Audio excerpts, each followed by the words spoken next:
이런 가운데 윤석열 대통령 연이어 TK를 겨냥하는 행보를 이어가고 있습니다.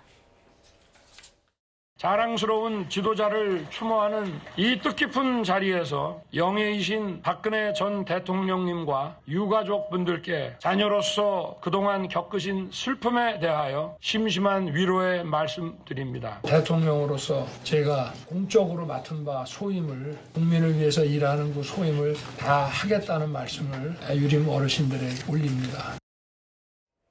네, 앞서 보신 것처럼 순방에서 돌아온 날 박근혜 전 대통령을 만났고요. 또 어제는 경북 안동에 유림과의 간담회를 가졌는데요. 정혁준 변호사님, 행보에 담긴 의미 뭘까요? 제가 봤을 땐 대통령이 위기의식을 느낀다 이렇게 판단할 수 있겠는데요. 네. 왜냐하면 박근혜 전 대통령을 실질적으로 형사처벌한 사람은 윤석열 대통령 아니었겠습니까? 그 당시 중앙지검장 검찰총장 이렇게 통해가지고 그렇기 때문에 아마 그냥 인간적으로는 윤석열 대통령이 박근혜 전 대통령 만나는 게 조금 이렇게 마음이 편치 않았을 것 같고 박근혜 전 대통령도 마찬가지 아니었을까 싶은 생각이 드는데 그런데 지금 상황이 어떻습니까? 총선이 6개월도 남지 않았고 만약에 총선에서 그 패배한다라고 하면 진짜 대통령이 할 일이 굉장히 축소되는 그런 상황인데 지금 상황에서는 산토끼는 고사하고 집토끼도 지금 놓치게 생겼다. 이런 위기의식을 가질 수밖에 없고요. 이러한 문제의식을 윤석열 대통령뿐만 아니라 박근혜 전 대통령도 공유하고 있는 것이 아닌가. 그렇기 때문에 이런 뭐 사적인 감정 같은 것들은 내려놓고 어찌됐든지 간에 공멸을 막기 위해서라도 서로 간에 이제 잘 그 또 미팅도 하고 만남도 갖고 이런 모습들을 보여주는 것이 대국민 메시지로 아주 중요할 것이다. 이렇게 두 분이 판단을 한 것이 아닌가. 전 그렇게 생각이 됩니다. 네, 보수 통합을 위한 행보다라고 평가를 해주셨는데요. 자, 그리고 또 내년에 여권의 총선 지형을 좌우할 이른바 키맨의 여의도의 임묵이 집중이 되고 있습니다. 김영남 의원님, 현재 가장 주목받는 3인 지금 나오고 있는데요. 어떻게 평가하십니까?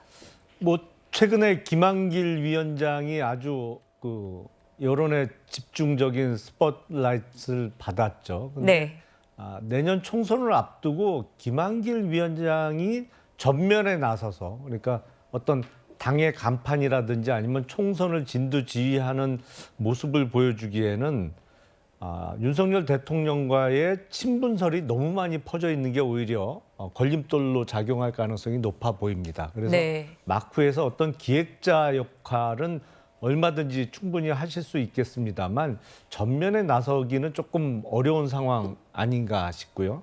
이준석 전 대표는 가장 관건이 국민의힘에 남아서 내년 총선에 출마를 할 것이냐 아니면 국민의힘을 뛰쳐나가서 뭐 무소속이 됐든 신당 창당이 됐든 다른 정치 세력으로서 내년 총선을 치를 것이냐가 가장 관건으로 보여요. 근데 이거는 뭐 본인이 제시한 시한이 올해 말까지니까 좀 두고 봐야 될 것 같고요.